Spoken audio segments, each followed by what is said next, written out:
আসসালামু আলাইকুম। আজকে আমি আপনাদেরকে একটা নতুন জিনিস বানিয়ে দেখাবো। একটু ধৈর্যের ব্যাপার, আপনারা একটু ধৈর্য সহকারে দেখবেন। আমি আজকে আপনাদেরকে চিকেন বান বানিয়ে দেখাবো। আমি এখানে এক পিস মুরগির মাংস নিয়ে নিলাম। এখানে একটু লবণ আর একটু আদা বাটা, একটু রসুন বাটা দিয়ে এটা সিদ্ধ করে নেব। আর কিছুই দিব না এর ভিতরে। আমি এখানে নিয়ে নিলাম 1 কাপ দুধ। দুধটা কিন্তু গরম দুধ। দুধের ভিতরে আমি 1 চামচ ঘি দিয়ে দিলাম। আপনাদের কাছে বাটার থাকলে বাটার দিতে পারেন, বাটার না থাকলে শুধু দুধ দিয়েও বানাইতে পারেন। নিয়ে আমি এখানে 2 কাপ ময়দা দিয়ে দিচ্ছি। আপনাদের কাছে যদি আটা থাকে আটা দিয়ে বানাই নেবেন। এটা খেতে কিন্তু খুবই মজা, কিন্তু একটু ধৈর্যের ব্যাপার। যাদের ধৈর্য আছে তারা এটা ধৈর্য সহকারে বানাই নেবেন।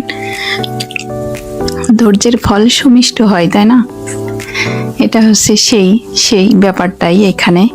চিকেন বানটা বানানো একটু সময়ের ব্যাপার।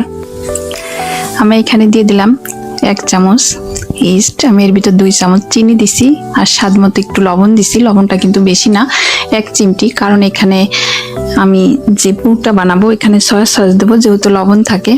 দিয়ে আমি গুলিয়ে রাখা দুধটা দিয়ে দিচ্ছি। দিয়ে কিন্তু শক্তও না নরমও না, মিডিয়াম। দিয়ে আমি ওটা রেস্টে রেখে দিছি। এদিকে আমি মাংসটা সিদ্ধ হয়ে গেছে। মাংসটা কাটা চামচের সাহায্যে এভাবে এড়াই নিলাম। আপনারা চাইলে হাত দিয়েও নিতে পারেন। নিয়ে আমি কড়াই একটু রসুন কুচি দিয়ে 1 চামচ ঘি দিয়ে মাংসটা দিয়ে এখানে একটু গাজর কুচি দিছি আর একটু টমেটো কুচি দিয়ে নেড়ে নিচ্ছি। এটা কিন্তু একদম নর্মাল জালে করবেন, না হলে ধরে যেতে পারে বা লেগে যেতে পারে। আর এখানে 1 চিমটি লবণ দিছি, খুবই সামান্য আদা বাটা, জিরা বাটা, রসুন বাটা, দেখতেই পারলেন কতটুকু, 1/2 চামচেরও কম। আর আমি 1 চামচ সয়া সস দিছি। দিয়ে এখানে 2 টেবিল চামচ দিয়ে দিলাম টমেটো সস, গোলমরিচের গুঁড়া, আর দিছি একটু ম্যাজিক মশলা 1/2। আর আমি এখানে একটু লিকুইড দুধ দিলাম। দুধটা অপশনাল, আপনারা চাইলে দিতে পারেন, না চাইলে না। পুরোটা একটু নরম হওয়ার কারণে দিলাম। দুধ দিলে আমার কাছে খুব ভালো লাগে, তাই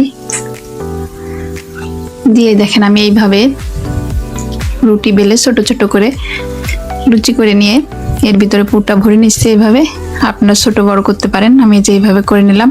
আমি কিছু তেলে ভাজি করে দেখাবো আর কিছু আপনাদেরকে সেকে দেখাবো। আমার কাছে ছোট ছোট কিছু বাটি ছিল স্টিলের, এগুলোতে দিয়ে নিছি।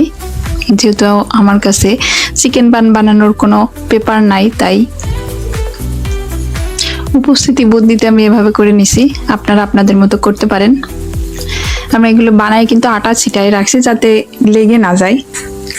তেলে ভাজি করা কিন্তু খুবই সহজ, অল্প সময়ের ভিতর হয়ে যাবে। এটা বানানো বেশি একটা সময় লাগে না, কিন্তু যেটা ভাপ দিয়ে বানাই বা সেকে নিয়ে এটা একটু সময় লাগে, সময়ের ব্যাপার। আপনারা কিন্তু অবশ্যই আমার পেজটা ফলো করে দেবেন, আমার ইউটিউব চ্যানেলটা সাবস্ক্রাইব করে দেবেন, আর আমার ভিডিওর নিচে বেশি বেশি লাইক কমেন্ট শেয়ার করবেন। আর একটা কথা বলে রাখি, আমি কিন্তু এই প্রত্যেকটা চিকেন বানের উপরে হালকা একটু মধু দিয়ে সাদা তিল ছিটাই দিছি, দেখেন, ভালো লাগার জন্য।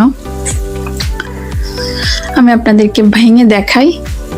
এই দেখেন, যেটা তেলে ভেজে নিছি, এই যে এটা ভেঙে দেখালাম, কতটা মজাদার হয়েছে দেখেন। এটা খেতে কিন্তু খুবই মজা। এটা বানাইতে একটু সময় লাগে, কিন্তু খেতে খুবই সুস্বাদু। যেটা আমি সেকে নিয়েছি সেটাই যেরকম, এটাও খুবই মজা হয়েছে।